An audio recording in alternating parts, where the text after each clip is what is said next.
우리가 모두 연약하고 부족하지만 서로 하나님의 사랑으로 보듬어주고 응원하고 또 기도하며 또 하나님 앞에 다 같이 나아가고 찬양하는 우리 모두가 되었으면 좋겠습니다. 우리의 마음들이 모여 하나님을 찬양하길 원하는 마음으로 우리 같이 고백하며 나아가겠습니다.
스스로 임하신 주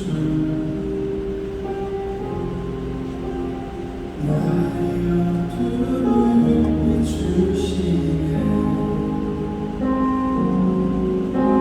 내 안에 연약함 모두 씻어주시고 나를 기억이사 안으시네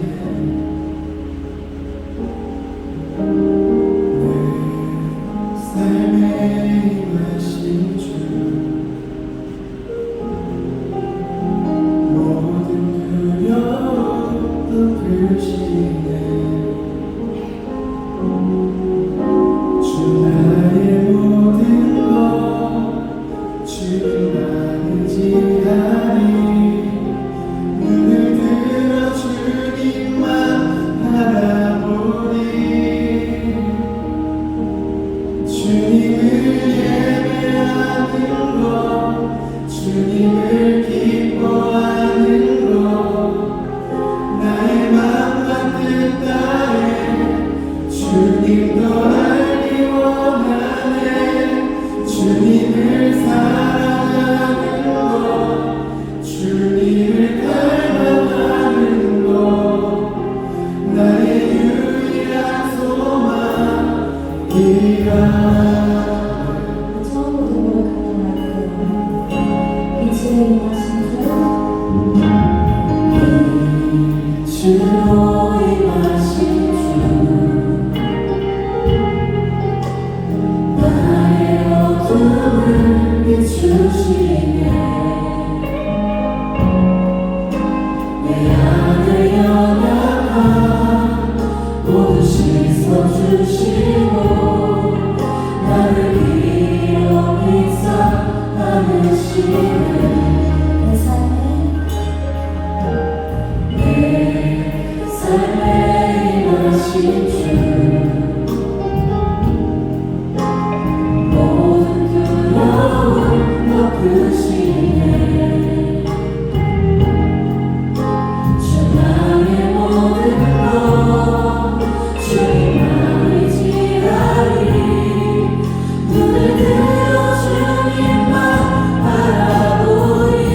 우리 이 시간에는 축복하는 시간을 갖기를 원합니다. 혹시 오후 예배에 처음 나오시는 분들 계시다면 그 자리에 잠시만 일어나 주시면 저희가 축복해드리기 원합니다.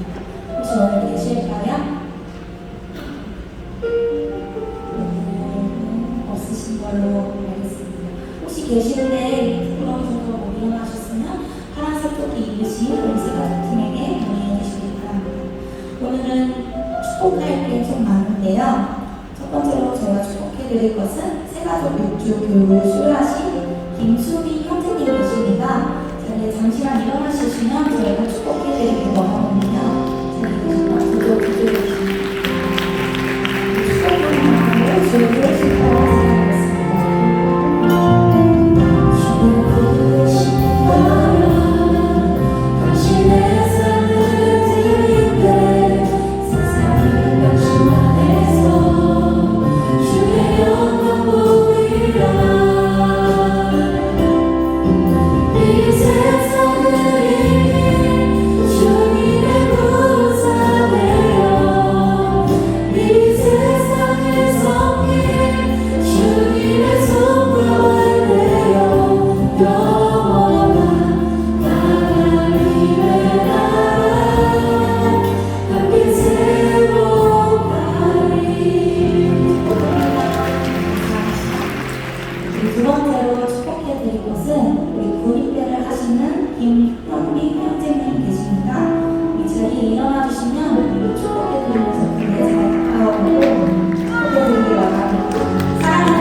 사랑하는 자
기도하도록 하겠습니다.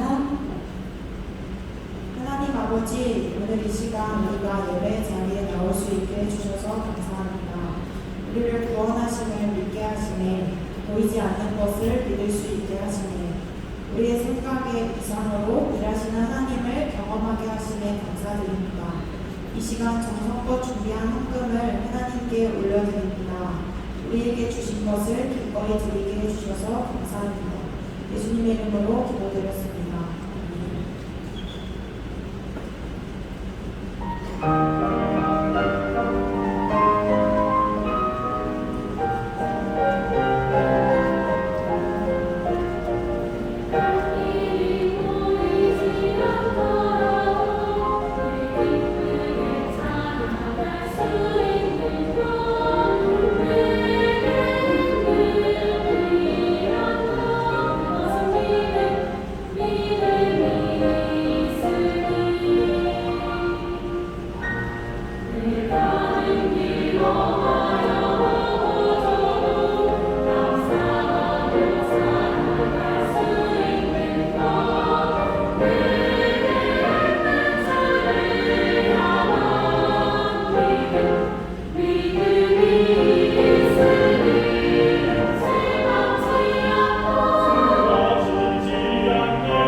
할렐루야 9월 셋째 주 주일 오후 예배 대학 청년대 기부 광고드리겠습니다.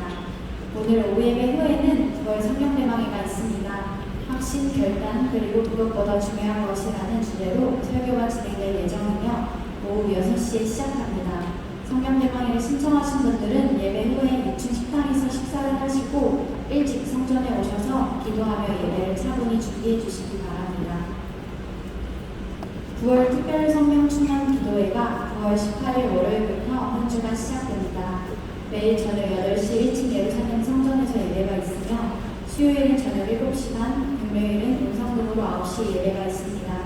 한 달에 한 주간 있는 특성 주인 만큼 가능하신 청년분들은 모두 나오셔서 성령님을 구하시고 또 그 힘으로 살아가시는 시간 되길 소망합니다. 오늘 오후 예배에 참석한 청년들 중 대학 청년대교동 구역에 소속하여 신앙생활하길 원하시는 분들은 새가족팀에게 문의해 주시기 바랍니다. 이상으로 공부 마치겠습니다.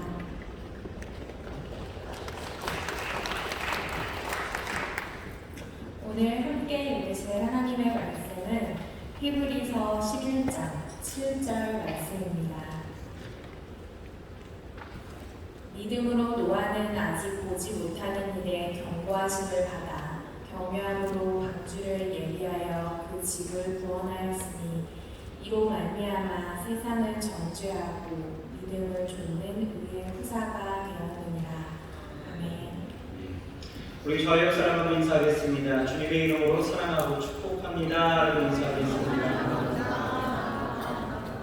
여러분들의 그 삶을, 그리고 여러분들을 주의 이름으로 정말 사랑하고 축복합니다. 말씀 나누기 전에 잠깐 광고할 것은요. 오늘 우리 2023년도 올해 렘넌트 세 번째 성령대망회가 오늘 있죠. 6시부터입니다. 그래서 오늘 예배가 마치자마자 예배를 마친 후에 성령대망회에 참여하고자 신청하시는 분들은 바로 식당으로 올라가시면 되는 거예요. 근데 아마 우리가 몰리다 보니까 줄을 길게 설 수도 있습니다. 그러니 짜증내지 마시고요. 기쁨으로 기대하는 마음으로 식사 즐겁게 하시고 오늘 예배 기대하는 마음으로 나오셨으면 좋겠습니다. 하실 수 있으시죠? 네. 말씀 나눕니다. 저는 오늘 본문 말씀 히브리서 11장 7절 말씀을 가지고 우리는 어떤 믿음으로 살아야 합니까? 우리는 어떤 믿음으로 살아야 합니까? 이런 말씀의 제목으로 함께 은혜를 나누겠습니다. 여러분 혹시 지난주 말씀을 기억하십니까? 네, 지난주에 우리는 무엇으로 살아야 하는지 에녹을 통해서 함께 살펴보았습니다. 제가 에녹에 대해서 설교를 했더니 저희 아들이 지난주에 휴가를 나왔거든요. 그랬더니 아들 특집이냐? 뭐 이런 얘기를 하시는 것 같더라고요. 아들 특집은 아니었습니다. 의도된 것 아니었고요. 여튼 에녹에 대해서 설교를 했습니다. 여러분 우리는 무엇으로 살아가야 되느냐? 라는 그 질문에 믿음으로 살아가야 된다라고 말씀을 드렸죠. 여러분 에녹의 특징이 두 가지가 있었습니다. 하나는 하나님과 동행했죠. 성경에 보면 동행했다라고 하는 이 텍스트로 기록된 성령의 인물이 딱 두 사람이 나옵니다. 바로 에녹과 노아이죠. 그래서 제가 결혼을 하고 이제 결혼한 지 하늘 만에 아이를 가졌을 때 하나님이 주신 마음이 있었어요. 그것은 하나님이 우리 가정에 주신 자녀들은 이 세대에 휩쓸리지 아니하고 오직 하나님과 동행하면서 살기를 원하는 그 하나님의 마음을 품고 양육하라라는 것이었습니다. 그래서 첫째를 가졌을 때 이름을 에녹이라고 지었습니다. 그리고 둘째를 주었을 때 노아라고 이제 이름을 지어야 하는데 딸을 낳은 거예요. 하나님의 어떤 의도인지 모르겠지만 아들 같은 딸을 주셨습니다. 그래서 어떻게 하지? 그냥 노아라고 할까 하다가 그래도 딸인지라 우리 가문 최초로 돌림자를 제가 바꿔버렸습니다. 애자 돌림으로 해야 되겠다라고 해서 에스더라고 지었습니다. 성경에 보면은 이 아수에로 왕, 그 크세르크세스 왕, 이 왕이요, 이 에스더의 미모에 완전히 반할 만큼 굉장한 미인이었는데 지금 우리 딸이 그렇게 큰 것 같아요. 아무튼 에녹은요 하나님과 300년을 동행하고 죽음을 보지 않고 천국을 갔습니다. 또 하나 이 에녹의 특징은요 믿음으로 살아서 하나님을 기쁘시게 하는 자를 여김을 받았다라는 거예요. 여러분 믿음이 무엇이었습니까? 믿음 히브리서 11장 말씀을 통해서 우리가 알았던 것 바로 믿음은 말하는 것들의 실상이라는 점을 통해서 우리가 함께 나누었죠. 믿음의 대상이 있어야 되는 거예요. 즉 대상은 하나님이 되어야 하고 또 무엇을 믿어야 하는지 뭐를요? 바로 하나님의 약속하심과 그 약속하심에 대한 성취를 말하는 것 그것이 소망의 토대 위에 세워져 가는 것을 우리는 믿음이라고 이야기했습니다. 그러면서 이 에녹은 하나님의 심판에 대한 말씀을 듣고 하나님과 동행할 때 아들 무드셀라를 낳고 그 아들을 보면서 늘 세상에 심판이 있을 것이라고 하는 그 하나님의 말씀을 믿으며 살 때에 하나님은 정말 세상에 물로 심판하시면서 그 아들의 다니엘의 이름처럼 그가 죽던 해에 하나님께서 세상을 심판하셨다라는 것을 보았습니다. 그래서 우리는 이 에녹의 시기에 문화적으로, 문명적으로 번성을 이루고 교만이 하늘을 찌르는 그 시기 가운데 세상의 그 어떤 유혹과 흐름 속에서도 흔들리지 않고 여전히 하나님과 동행했던 그 에녹의 믿음을 보면서 우리도 우리의 삶의 자리에서 하나님을 늘 초청하고 하나님과 동행하고 그 하나님의 그 약속하심을 바라보면서 살아야 된다, 믿음으로 살아야 된다 라고 말씀을 드렸는데요. 자, 다 기억나셨죠? 자, 오늘은요, 이 하나님과 동행했던 또 한 사람, 바로 노아. 이 노아의 믿음을 통해서 믿음으로 산다는 것이 무엇인지 좀 더 구체적으로 우리가 살펴보고자 합니다. 자, 노아의 믿음은 어떤 믿음이었을까? 자, 첫 번째는요, 노아의 믿음은 하나님의 말씀이 기초가 되어 보이지 않는 것을 믿는 믿음이었다는 것입니다. 하나님의 말씀이 기초가 되어서 보이지 않는 것을 믿는 믿음이었다. 자, 노아는 어떤 믿음을 가지고 살았을까? 자, 7절 말씀 이렇게 시작하고 있습니다. 믿음으로 노아는 아직 보지 못한 일에 경고하심을 받아 라고 말하는 거죠.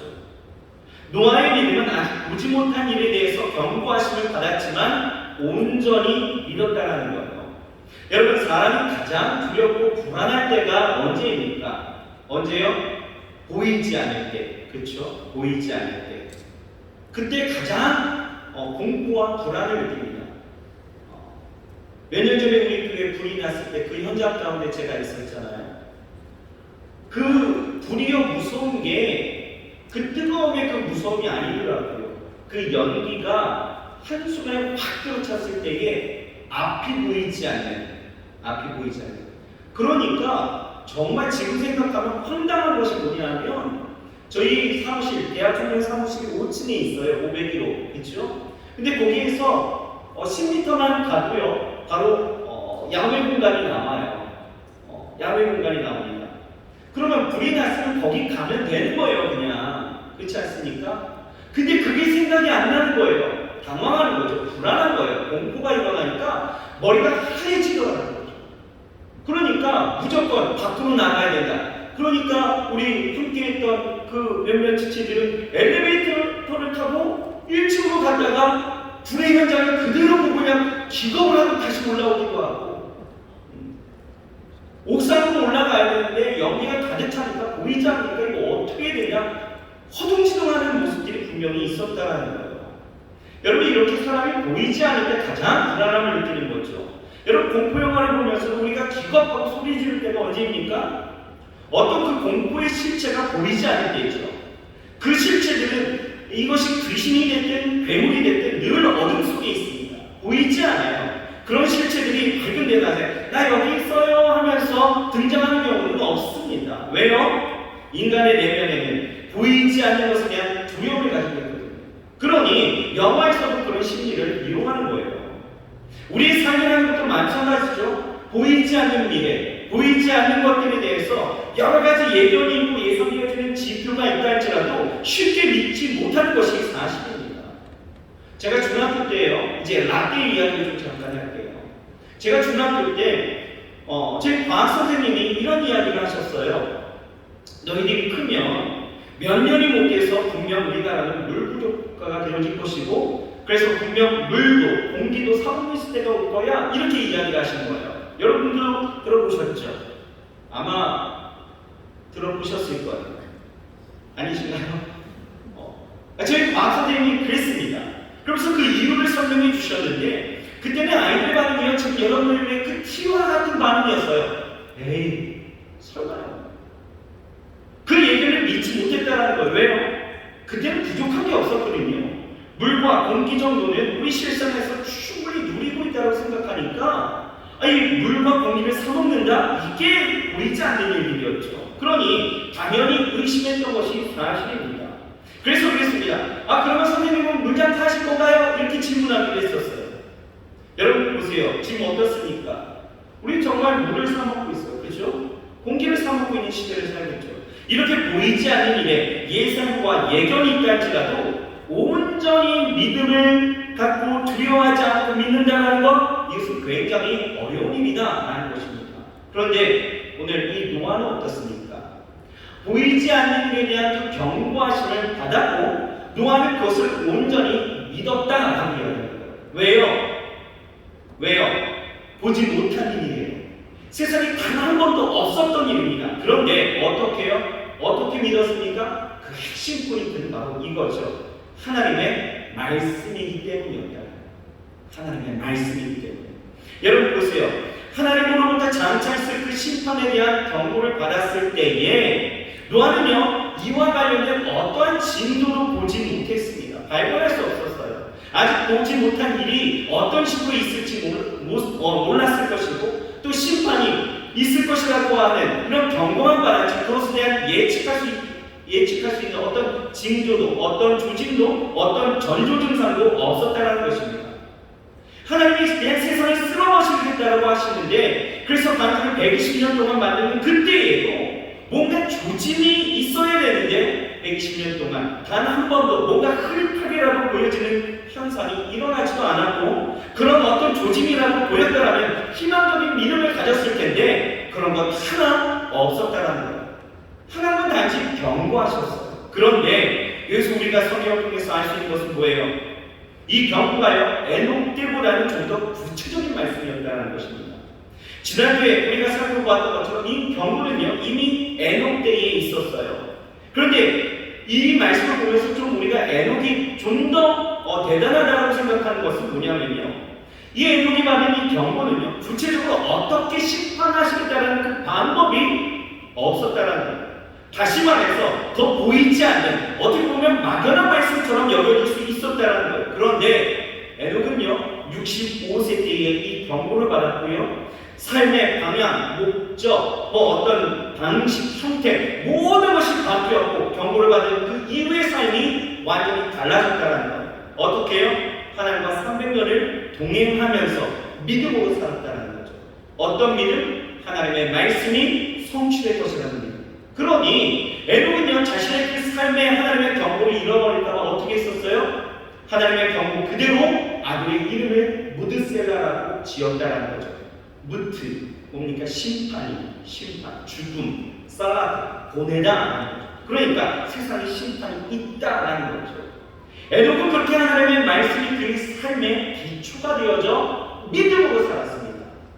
여러분 이렇게 보이지 않는 것에 믿음을 어떻게 가질 수 있었을까요? 어떻게? 왜요? 하나님에 대한 그 존재성 그리고 그 위엄 넘치는 그 하나님이 내게 하신 그 말씀이 있었기 때문에 온전히 신뢰할 수 있었다는 거죠. 여러분 노아도 마찬가지였다는 거예요. 노아는요 어려서 할아버지 이 무드셀라로부터 또 증조 할아버지였던 그 에녹의 삶을 들었을 것입니다. 왜요? 에녹의 삶이라는 것이 그냥 보통의 삶은 아니었잖아요. 그렇죠? 그냥 살았다 그냥 가는 인생이 아니었습니다. 하나님의 계시적인 말씀을 들었고 그렇게 300년을 살다가 죽음을 보지 않았고 하늘로 올라갔다는 거예요. 이 엄청난 일에 대한 비밀을 가지고 있는 이 무드셀라나 이 아버지 이 라멕은요 분명 노아에게도 그렇게 가르쳤을 것이에요. 그것을 증명하는 것이 여러분 라멕이요 그 아들 노아의 이름을 지을 때에도 그 메시지가 그 이름 안에 고스란히 그 심판의 메시지가 담겨있다는 거죠. 그것이 가르쳤다는 증거예요. 자, 창세기 5장 28절 29절을 보면 이렇게 말씀합니다. 자, 여러분 집중하시고 같이 한번 읽어봅시다. 시작. 82세에 아들을 낳고 이름을 노아라 하여 가로되 여호와께서 땅을 저주하시고 수고로 일하는 우리를 이 아들이 안위하리라 하였더라. 하나님이 이 아들을 통해서 이 심판 속에서 우리에게 무엇을 주셔요? 안위하게 해줬다.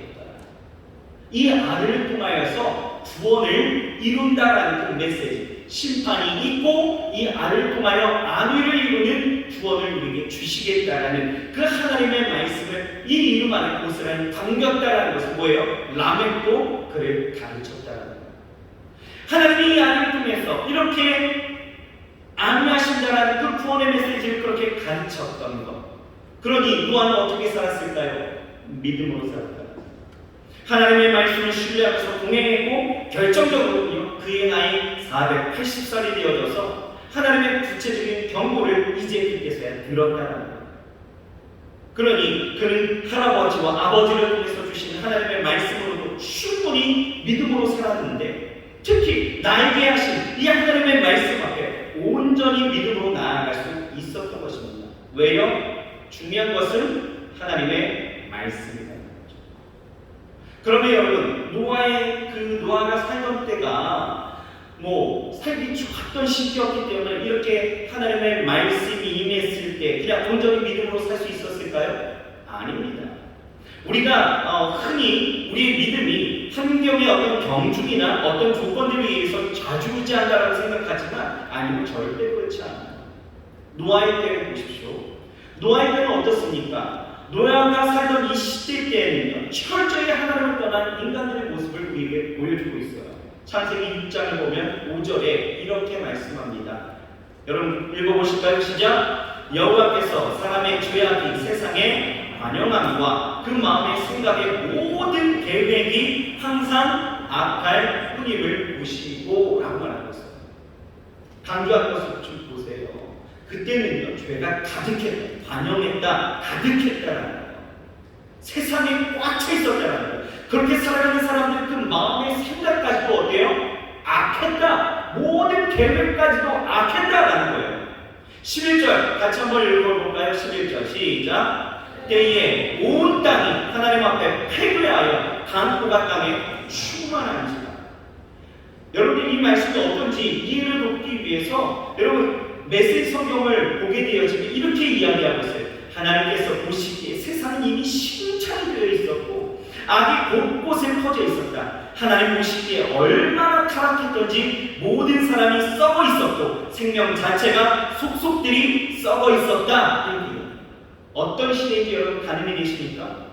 저는 이 말씀을 묵상하면서 이 시대가 마치 영화 그 배트맨에 나왔던 그 당시 그 칙칙한 동네가 생각이 나는 거예요.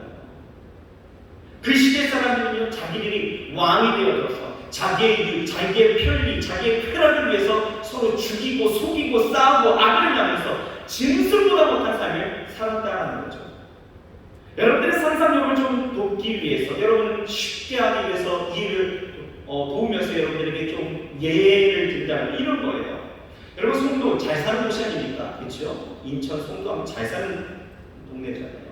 송도에 50억짜리 아파트에 아주 삐까뻔쩍하겠죠? 집이 있습니다. 근데 그 집안에는요, 온갖 쓰레기와 오물들이 가득 차 있는 거예요. 냄새가 진동하니까 단 1분도 그 집 안에 있을 수가 없는 것. 바로 이 상태가 노아가 살았던 그 시대의 모습입니다. 그런데 중요한 건 뭐예요? 이런 당시 이런 상황이었지만 환경에 의해서 노아가 그 믿음이 왔다 갔다 하진 않았다는 거예요. 오히려 노아는요, 하나님과 동행하며 하나님의 말씀을 삶의 기초로 삼아서 살았다는 거예요. 결코 세상에 흔들리거나 주저하거나 넘어지거나 낙심하거나 또 세상이 흘러가는 대로 타협하고 함께하는 것이 아니었다는 것입니다. 그런데요, 이 당시에 이 성경의 이 시대의 사람들을 보면요, 흔들린 사람들도 있었대요. 흔들린 사람들.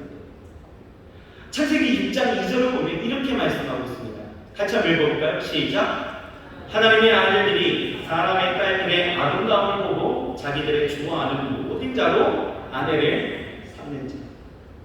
이 한 문장에서요, 우리가 알 수 있는 것이 뭡니까? 세상이요, 완전히 뒤죽박죽 되어진 거예요. 분별도 없고요, 구별도 없는 세상이었습니다. 보세요. 하나님의 아들들은 하나님이 구별하여 거룩하게 세운 이 경건한 셋의 자손이에요. 하나님의 아들들.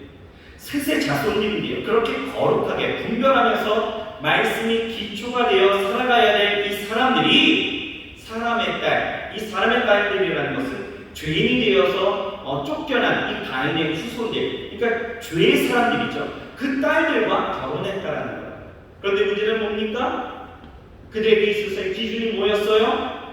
문제는 그들이 단순히 육체적인 어떤 감각을 만족시킬 목적으로 자신의 즐거움 위해서 결혼의 대상을 선택했는데 그 기준이 아름다움이었다는 거예요. 여러분, 결혼이라는 것이 얼마나 신성한 것인지 아시겠습니까? 굉장히 신성한 일이에요. 이것은. 그런데 미모만 있으면 그 여인이 믿음이 있는지 현명한지 성품은 괜찮은지 근면한지 뭐 이런 거 안 보고요. 오로지 예쁘면 그냥 오케이였다. 자기에게 이미 아내가 있었고요. 상관이 없었다는 거예요. 여자에게 있어서 어떤 결혼 경력이 있었어도 상관이 없었습니다. 그냥 예쁘면 모두 아내로 삼아버리려고 하는 이런 광도라는 심각한 타락을 보여주고 있었다는 거죠. 그 기준이 뭐예요? 자기만족. 그러니까 지금까지 셋의 후손으로 하나님 앞에 그 말씀 앞에 거룩함으로 구별되게 살았던 아들들이 이제는 자기들이 마음 가는 대로 그냥 좋아하는 대로 자기 하고 싶은 대로 살았다는 거죠. 즉 하나님의 아들들마저도 삶의 기준이 변질되어져서 하나님이 아닌 자기를 위해서 살았다는 것입니다. 그러니 믿는 자나 그렇지 않는 자나 동일한 거예요.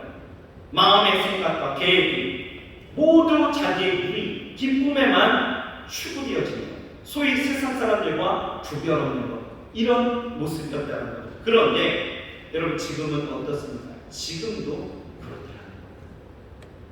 여러분 배우자를 선택하는 일도요, 하나님의 선택, 하나님의 인도하심보다 그냥 잘생기면 용서되어지는 거예요. 그냥 예쁘면 하이패스예요. 이런 거 아닙니까?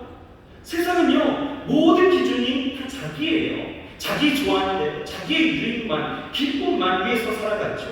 자기를 위해서라면 도덕적인 규범 뭐 이런 거 쓸데없습니다. 상관없는 거예요. 남이야 어떻게 됐든 나 자신, 내 생기, 내 삶의 가운데로 고수되어지면 그냥 다 오케이인 거죠. 얼마 전에 제가 아주 충격적인 뉴스를 하나 접하게 되어졌는데요. 그 뉴스를 보면서 참 걱정입니다. 요즘 이 교권 침해로 인한 여러 선생님들의 그 죽음에 대한 그 소식들 여러분 들어보셨나요? 여기저기서 좀 마음이 상했던 그 아파하는 그 선생님들이요, 그냥 삶을 그렇게 마감해버리고 그렇게 안타까운 소식들을 우리에게 전하고 있는데요. 그래서 이런 일들이 너무 많이 생겨나게 되어지니까 이 전교조와 또 녹색병원이요 함께 이 올해 교사 직무 관련 마음건강 실태조사라는 것을 했다는 거예요. 그런데요 그 결과가 참 충격적입니다. 현재 우울 증상을 보이고 있는 교사가요 응답자의 63.2%예요. 그러니까 교사 10명 중에 6, 7명이 다 우울증에 지금 시달리고 있다는 거죠. 그런데 그 가운데요 심한 우울 증상을 보이고 있는 교사가 38.3%래요. 이 결과는요 일반 성인의 4배 수준이라는 거예요. 그런데다가 교사 16%가 극단적인 선택을 생각한 적이 있다라고 이야기를 합니다. 이 결과는요 전체 인구의 수의 5배 많은 수치예요. 5배 많은 수치예요. 이 결과의 주된 요인이 어디 있느냐라고 살펴봤더니 언어 폭력이 가장 두드러졌다는 거죠. 언어 폭력, 신체적, 또한 성희롱 뭐 이런 거예요. 왜 그렇게 됐습니까? 여러분 이 사회가 공교육이 여러분 무너졌을까요? 물론 그런 것도 있겠지만 사회적으로 보게 되었지만 자기 자식을 위해서라면 교권이 무너지든 말든 상관없이 무리한 요구를 하고 언어 폭력을 하는 학부모에게 있었다는 거예요. 그런데 더 근본적인 것은 무엇일까요? 오늘 성경에서 말하는 아름다움. 도덕이 상실되고 윤리가 사라져도 하나님의 말씀과 상관없이 그저 자기와 자기 자식을 아름답게 보이고 싶어하는 그 마음 가운데서 비롯되어진다는 거죠. 여러분 그런데 더 큰 문제가 또 있어요. 뭡니까? 우리가 흔히 말하는 세상 사람들의 모습은 아니다라는 거예요. 이런 모습이 믿는 사람이든 안 믿는 구별 없이 나타난다는 거예요. 예수를 믿어도 삶의 기준은 아름다움입니다. 자기의 삶을 나타내고 싶고 자기의 기쁨, 내 기쁨이 우선되어야 하고 내 만족이 삶의 기준이 되는 아름다움이라는 거예요. 그러니 여러분 예배도요 내가 감동이 있으면 내게 감동이 있으면 오늘 정말 훌륭한 예배를 드린 거고요. 어떤 날에는 스토리도 길고 재미도 없고 내 만족도 없으면 오늘 예배는 그냥 드린 예배가 되는 거예요.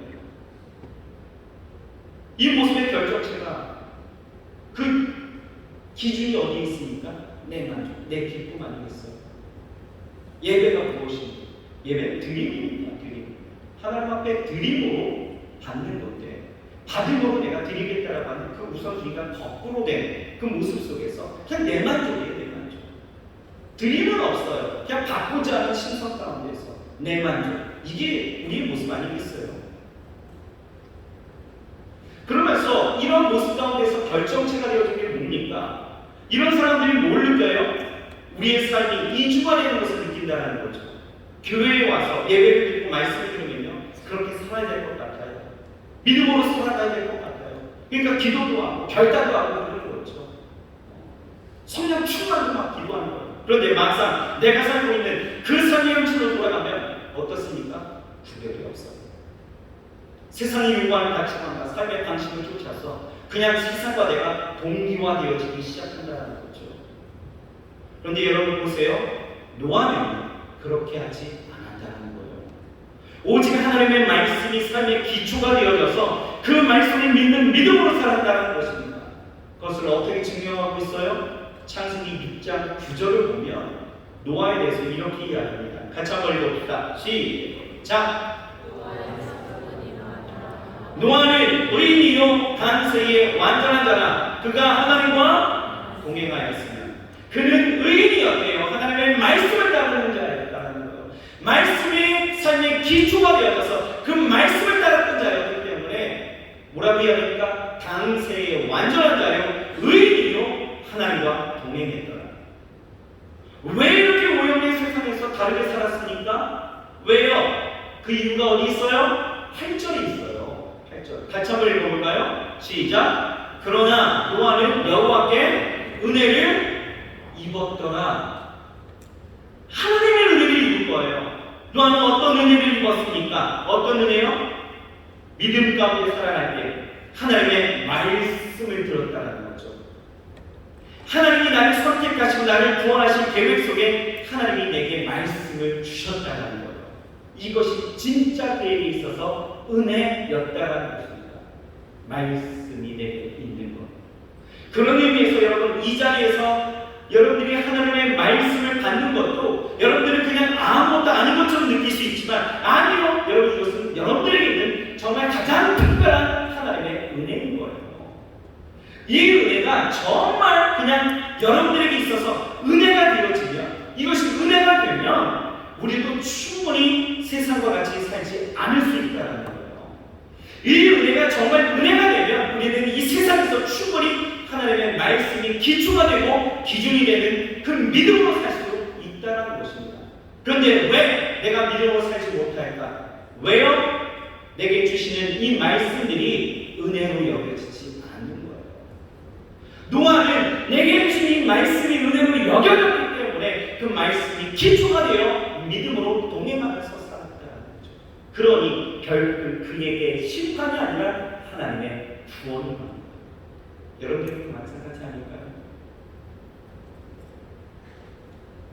여러분 우리 안에 주신 이 말씀을 좀 기억합시다.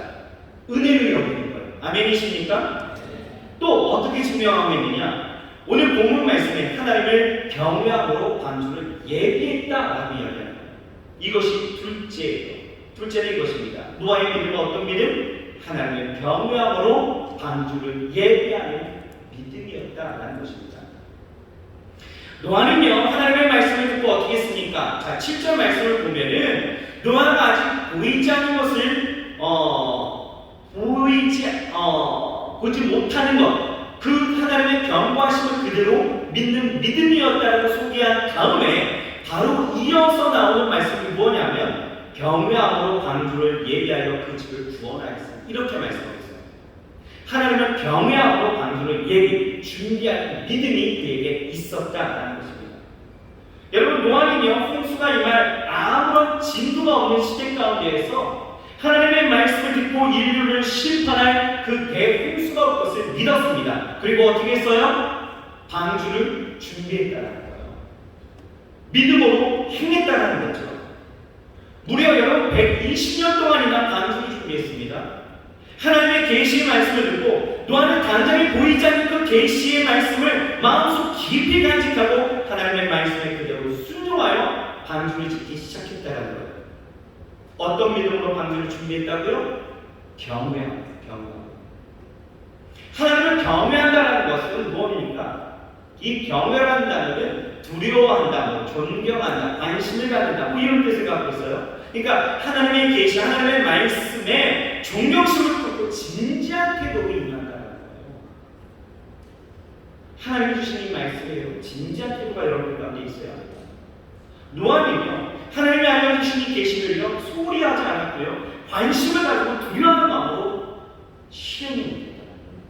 현실적으로 하나님의 경고가 사실일 수 있다라는 어떤 증거가 없는 상태이지만 그는요 추후에 의심도 없었습니다. 즉각 실행에 옮김으로써 하나님을 경외하는 그 모습을 보였다. 그런데 여러분 진짜 재밌는 것은요 뭡니까? 노아는요 아무것도 아닌 사람이에요. 무슨 얘기냐면 노아는 목공수가 아니었습니다. 목수가 아니었습니다. 그렇다고 해서 어떤 건축에 일가견이 있었던 사람도 아니었습니다. 그러니 여러분 보세요. 얼마든지 핑계를 댈 수도 있었어요. 하나님께 자신을 이해시켜달라고 이야기를 하면서 이해시키지 않으시면 나는 할 수 없다라고 그냥 미무적거릴 수도 있었다는 거죠. 정말 그렇지 않습니까? 여러분 배는 아무나 만듭니까? 배 아무나 만들 수 있어요? 경진 형제 갖고 배 만들어 보세요. 만들 수 있을까요? 못 만들어요. 저한테 가갖고 박 목사님 가갖고 배 만들어 보세요. 저 못 만듭니다. 수단으로도 못 만드는데 그거 어떻게 만들어요? 그렇다고 여러분 보세요. 자기를 도와줄 만한 사람이 있었습니까? 없습니다. 여러분 자녀들도 이 말씀을 듣고 20년 뒤에나 출세 났기 때문에 누가 이런 미친짓을 도와줄 수 있어요? 이것이 뭐 하루 이틀 만에 끝날 일도 아닌데 이런 일에 시간을 투자할 사람 아무도 없는 거죠. 특히나 자기 기쁨을 위해서 사는 사람들이 여러분 이런 노동에 여러분 참여하시겠습니까? 도와줄 일 마음도 한 거 아니겠어요? 하지만 노아는요 전문적인 지식이 없었어도 또 내가 할 수 있는 능력이 없었어도 뭐가 없었어도 하나님의 말씀이었기 때문에 경외함으로 순종했다는 거예요. 이런 태도를요 창세기 6장 22절은요 이렇게 이야기합니다. 같이 한번 읽어봅시다. 시작. 노아가 그와 같이 하되 하나님이 자기에게 명하신 대로 다 준비한다.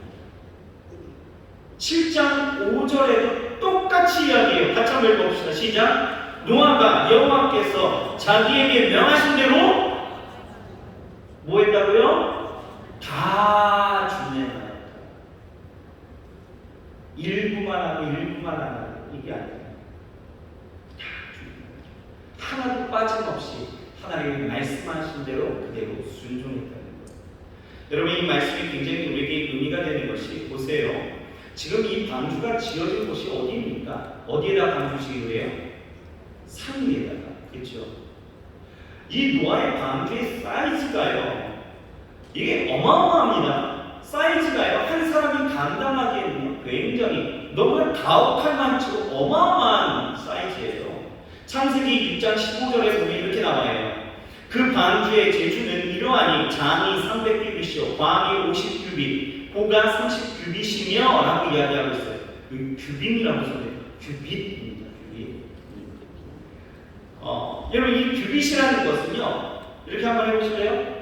규빗 오늘 한번 외우고 가시는 거예요. 이렇게 한번 해보세요. 다들. 규빗은요 이 가운데 손가락 끝 있죠? 여기부터 해서 이 팔꿈치 끝까지가 한 규빗 이렇게 했었어요. 그래서 이집트에서는요 이 한 규빗을 52.3cm 정도로 보았고요. 로마 시대에는 44cm 정도 했어요. 뭐 이것이 지역마다 조금 다르긴 하죠. 왜냐하면 뭐 사람이 이게 다 똑같진 않잖아요, 그렇죠? 그러니까 대충 우리가 45cm로 우리가 생각한다면, 자 보십시오. 길이가 300규빗입니다. 그럼 길이가 몇 미터예요? 얼른 곱해보면 135m예요. 배 길이가. 그리고 너비는요 22.5m 정도 되어지는 거예요.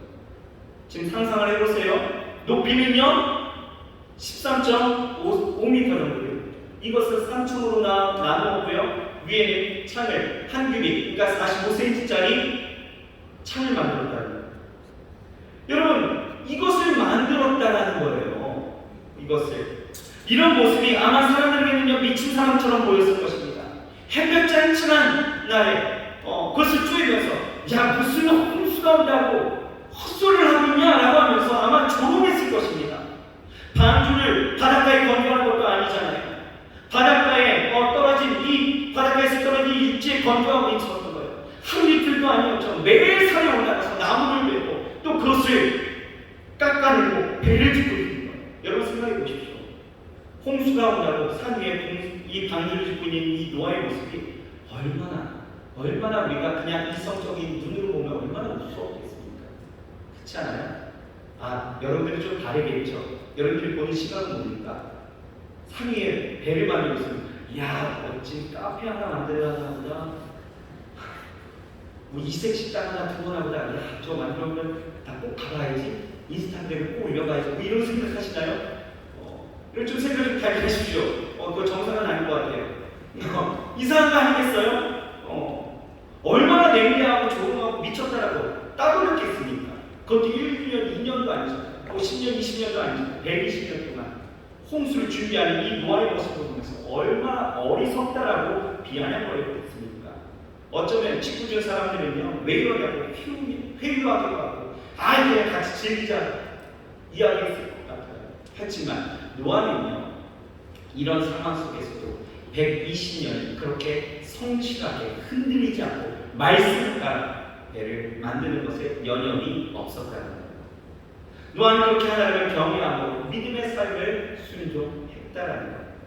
그렇다면 여러분, 왜 히브리서 기자가 이 말씀을 우리에게 지금 하고 있을까? 왜요? 이 당시에 이 초대교회도요, 어마어마한 시련과 회유와 압박과 핍박이, 조롱이 난무하고 있었다는 거죠. 이러한 때에 그들에게 지금 필요한 것은 무엇이다?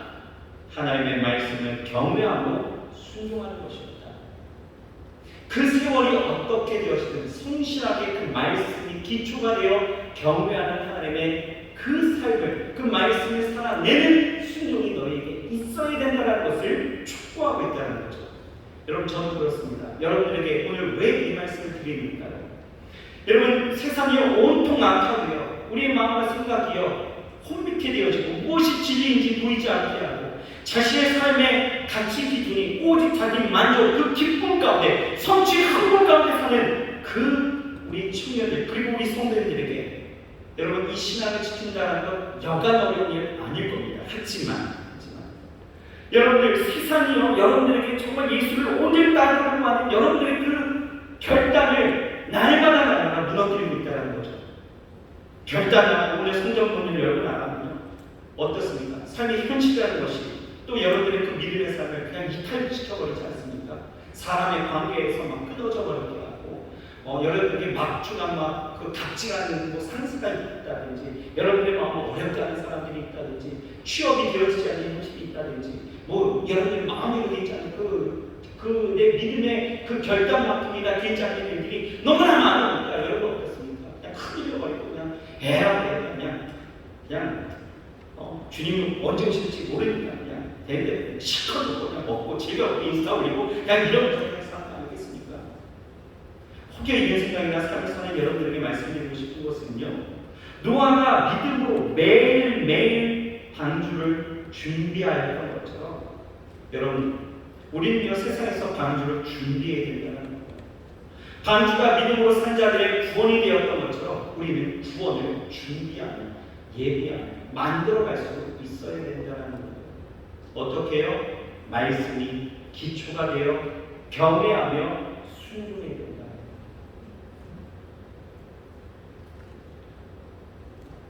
여러분, 이 노아는요, 그렇게 살았습니다. 저는 우리 청년들에게, 그리고 우리 성도님들에게 간곡하게 부탁하는 것이 그거예요. 이 세대를 살아갈 때에 여러분, 정말 여러분들이 무엇으로 또 이 믿음으로 살아가야 된다면 어떤 믿음으로 살아가야 될까를 여러분들 질문하신다면 오늘 이 믿음이 있었으면 좋겠습니다. 어떤 믿음이요? 말씀이 기초가 되어지는 믿음. 보이지 않아도 말씀에 기초하여서 내 발걸음 한 걸음 한 걸음을 뛰어나아갈 수 있는 믿음. 하나님의 그 말씀을 경외하고 순종하며 나아갈 수 있는 믿음. 흔들리지 않는, 침대 아니라도 흔들리지 않는 믿음이 여러분들에게 필요합니다. 노아는요, 그 믿음을 가지면서 그냥 살지는 않았습니다. 베드로후서 2장 5절에 이렇게 말씀하고 있어요. 읽어봅시다. 시작. 옛 세상을 용서치 아니하시고 오직 의를 전파하는 노아와 그 일곱 식구를 보존하시고 경건치 아니하는 자들의 세상에 홍수를 내리셨으며. 노아가 뭐 했어요? 그는 노아는요, 방주를 만들면서도 한 가지 잊지 않은 것이 있었다라는 거예요. 뭐예요? 그 내가 받은 은혜, 그 말씀을 받은 것에 대해서 어떻게 합니까? 그 의를 전파했다. 여러분, 여러분들의 삶의 자리에서 전파하십시오. 그 하나님의 의를 전파하십시오. 여러분들의 구원을 위해서 준비하면서 나아가야 되는 부분들 분명히 있어야 합니다. 흔들리지 마세요. 그리고 흔들리지 않은 여러분들의 삶을 통해서 전파하십시오. 세상이 뭐라고 하든 믿든 안 믿든 우리는 하나님의 주신 말씀이 있기에 삶의 자리에서 묵묵히 믿음을 따라 순종해서 의를 전파하면서 살아가야 되는 것입니다. 오늘 주신 이 말씀 기억하시고 여러분들의 삶의 자리에서 정말 이 노아의 믿음으로 살아가시길 주의 이름으로 축원합니다. 기도하겠습니다. 하나님 감사합니다. 오늘 우리에게 주시는 이 말씀이 귀에 들리게 하시고 이것을 은혜로 여기게 하시니 감사합니다.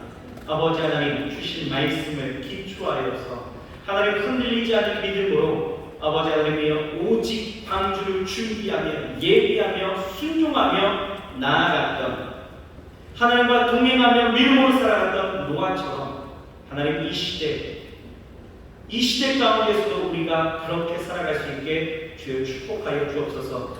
주님 오실 날 너무나 가까이 왔음을 우리가 압니다. 아버지 하나님 이것을 믿음의 눈으로 보게 하시고 우리도 노아처럼 주님 오시는 날이 언제인지 우리 알 수 없지만 하나님 묵묵히 방주를 짓게 하여 주시옵소서. 전파하게 하여 주옵소서. 예수님의 이름으로 감사하며 간절히 기도드렸습니다. 아멘. 이 시간 우리 다 같이 기도하십시다.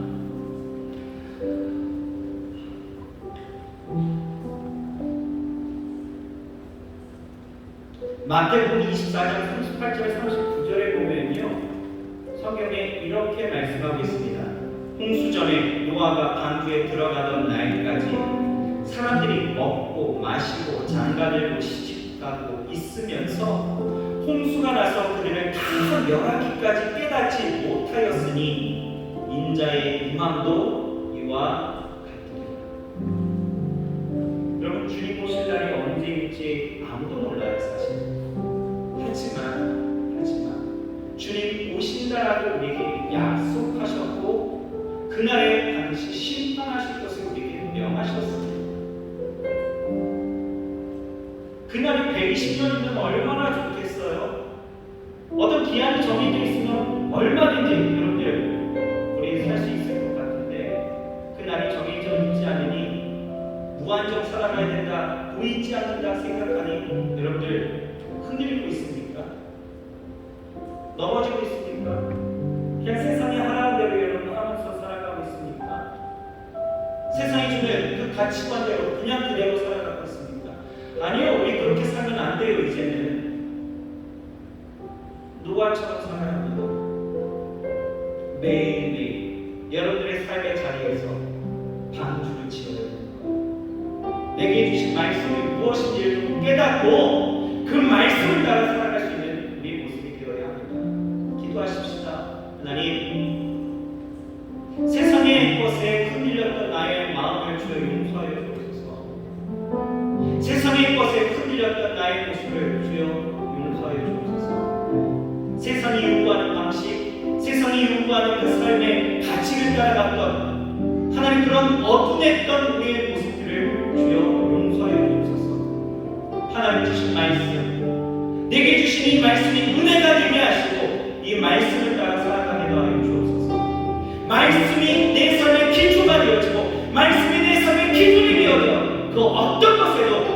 조롱과 핍박과 그 어떤 것이 있어도 흔들리지 않게 하시옵소서. 하나님 나로 성령 충만하게 하시고 굳건하게 하시고 넘어지지 않게 하시고 날마다 그 믿음 안에서 믿음으로 살게 하시옵소서. 이 시간 여러분 말씀을 기억하시면서 노아의 그 같은 믿음을 내게 더해달라고, 노아의 그 믿음을 내게 허락해달라고. 여러분 우리 주 예수를 부르시고 우리 통성으로 기도합니다. 주여 주여 주여. 하나님 아버지 이 세상 가운데 아버지 하나님의 살아가는 그 삶의 모습이 무엇입니까? 아버지 하나님의 살아가는 내 삶을 하나님 함께 하시고 주님을 베풀어 주시옵소서. 아버지 하나님의 정말 주시옵소서. 아버지 하나님의 모습이 하고 아버지 하나님의 모습이 하고 아버지 하나님의 모습이 하고 주의 역사에 주옵소서.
오늘 이 찬양의 가사처럼 하나님의 말씀에 두려워하며 그 말씀에 생명을 걸고 하나님의 말씀에 운명을 걸고 순종하며 따라가길 여러분들 그렇게 소망하십니까? 그렇게 결단하십니까? 오늘 주의 교회로 일어서게 하시고 하나님의 나라를 이루어갈 하나님의 은혜가 오늘 말씀 가운데 우리 가운데 임할 줄 믿습니다. 오늘 주신 말씀이 정말 우리에게 생명이 되어 넘쳐나기를 소망합니다. 우리 마음에 소원이 있으신 분들은 가슴에 손을 얹으십시오. 내 삶의 기초를, 내 삶의 기준을 온전히 하나님의 말씀에 두기를 소망하는 사람들 가슴에 손을 얹으십시오. 그리고 믿음으로 여러분 기도하시고 오늘 육체로 연약함을 갖고 오신 분들은요 아궁부에 손을 얹고 기도하면 주의 은혜가 우리 가운데 넘쳐나게 되어질 줄 믿습니다. 하나님, 이 시대가 너무나 악합니다. 이 시대 속에서 살아가는 우리의 삶, 우리의 신앙, 하나님 흔들고 넘어뜨리려고 하는 여러 가지 일들이 늘 하나님 세상과 하나님 안에서의 신앙이라는 것을 이분법을 갖게 하고 하나님 늘 되게 되어진 그렇게 넘어진 우리의 삶을 보며 또 낙심하고 또 힘겨워하고 또 한숨 짓는 우리의 모습을 봅니다. 주 앞에 나올 때 정말 승리하고 당당한 모습이 아니라 하나님 또 지고 또 넘어지고 그 연약한 모습으로 나오며 하나님 부끄럽다고만 늘 고백하는 우리의 모습들도 있습니다. 하나님 오늘 이 시간에 가슴에 손 얹고 결단하는 자들의 그 하나님 믿음을 보시옵소서. 아버지 하나님 이제는 세상과 같지 아니하고 이제는 세상의 그 어떤 소리에도 흔들리지 아니하고 세상의 주소하는 소리와 핍박하는 일들이 나와 인하여 믿음의 길을 이탈케 하는 일들이 있다 할지라도 그 유혹 속에서도 이제는 우리의 삶의 기초는 오직 하나님의 말씀 내게 주신 이 말씀을 부여잡고 흔들리지 않기를 소망하오니 주여 우리의 믿음을 주께서 주장하여 주시옵소서. 우리의 연약한 믿음을 주여 도와 주시옵소서. 우리의 믿음 가운데 주여 승리케 하시고 이제 주 앞에 나와 예배하는 이 시간 속에 아버지 승리 기쁨의 선포가 있게 하시고 아버지 하나님 앞에 영광 돌리는 거룩한 우리의 인생이 될 수 있도록 주여 축복하여 주시옵소서. 주 오시는 날이 언제일지 모르나 하나님 그 보이지 않는 현상 속에 보이지 않는 일들 속에 아버지 하나님이 우리가 말씀을 놓치지 않게 하여 주시고 매일매일 순간순간의 삶이 하나님 말씀을 부여잡은 순종의 삶이 되기도 하여 주시옵소서. 주를 경외하게 하시옵소서. 그 말씀을 경외함으로 아버지여 정말 진지한 태도로 하나님의 말씀을 듣게 하시고 그 말씀이 내 삶 가운데 임하기도 하여 주시옵소서. 하나님 우리 사랑하는 청년들의 삶을 보시옵소서. 우리 사랑하는 성도님들의 그 삶을 보시옵소서. 하나님 정말 이 믿음으로 살기 어려운 이 시대 가운데 있지만 주여 여전히 남은 자처럼 아버지 하나님이여 한 걸음 한 걸음 옮기는 그 거룩한 발걸음을 주여 보시옵소서. 때로는 위로하여 주옵소서. 때로는 힘을 더하여 주옵소서. 때로는 용기를 더하여 주옵소서. 때로는 하나님의 도우심의 손길을 펼쳐 주시옵소서. 하나님의 역사가 눈을 보이게 하시옵소서. 하나님의 순종케 하시는 그 놀라운 은혜가 주여 보게 하여 주시옵소서.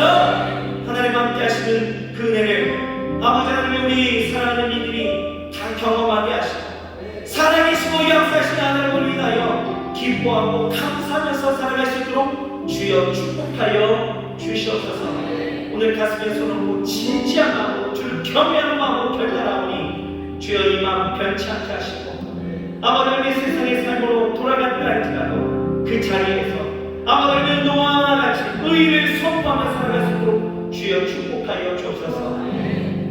하나님 간절히 소망하는 일들이 있어 또 이처럼 아버지 하나님이여 주 앞에 나왔사오니 하나님 우리의 삶을 주께서 돌보시고 함께 하시고 주여 그 삶 가운데 필요한 것들을 주께서 채우시고 공급하심으로 우리 양심이 마르지 않게 하시고 우리의 손에 아버지 하나님 허무한 것들이 채워지지 않게 하시고 일하여 손댄 곳에 늘 풍성한 하나님의 역사하심이 넘쳐나게 하시고 하나님과 함께 되어지고 하나님과 동기화되어져 아버지 하나님이 하나 되어지는 그 삶을 통하여 승리하게 하여 주시옵소서. 연약함을 갖고 나왔습니다. 마음 또 우리 육신이 연약한 부분마다 하나님 아십니다. 주여 사람의 손길 물론 중요합니다. 그러나 하나님이 고치신다는 우리의 믿음, 그 믿음을 통한 하나님의 선한 역사가 우리 가운데 있기를 소망하오니 주여 크고 작은 질병 가운데 주여 고치시는 하나님의 손길이 있게 하여 주시옵소서. 고쳐 주시옵소서. 고쳐 주시옵소서. 하나님의 은혜가 넘쳐나게 하여 주시옵소서. 하나님 함께 하심을 믿습니다. 날마다 우리의 마음 편치 않게 하시옵소서. 예수님의 이름으로 축복하고 감사하며 간절히 기도드렸습나이다. 아멘. 우리 저희 옆사람에게 이렇게 인사합시다. 변침합시다. 우리 다시 한번 인사합시다. 하나님의 말씀만 보고 갑시다. 이제 우리 별단에 찬양하면서 나아가십시다.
그의 믿음의 삶을 통하여 하나님 기뻐하여 주옵시사. 주와 동행하게 하시고 믿음을 따라 살아갈 때에 늘 경외함으로 하나님의 말씀 앞에 온전히 정직하게 살아갈 수 있도록 주여 축복하여 주옵소서.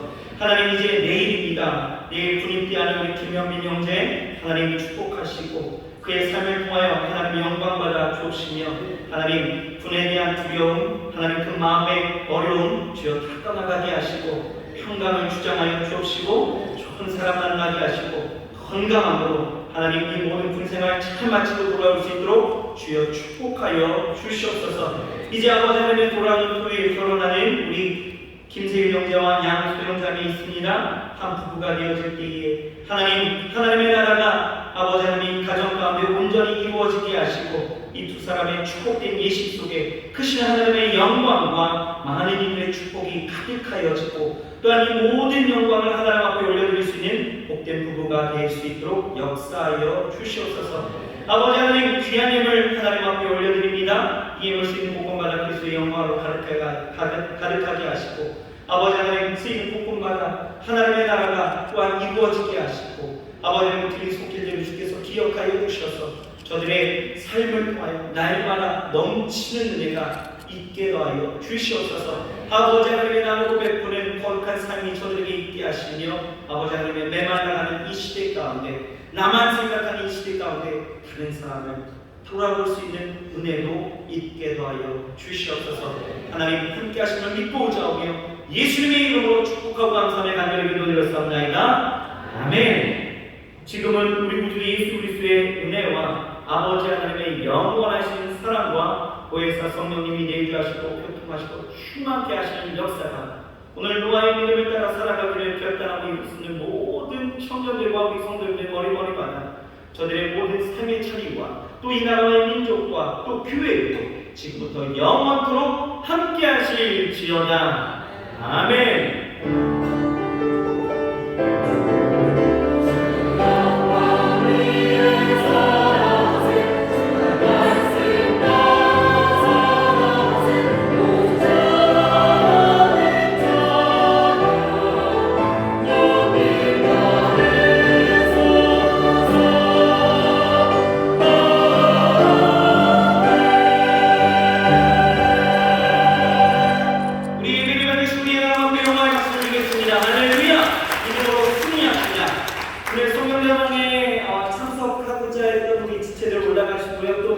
오늘 마음에 정말 하나님 앞에 내가 기도해야 되는 거룩한 시간에 나도 공천하고 싶어하는 지체들도 저녁은 준비되어 있습니다. 신청하지 않았더라도 올라가셔서 식사하시고 오늘 성령대왕에 우리 함께 기도하도록 하겠습니다. 승리합시다. 할렐루야.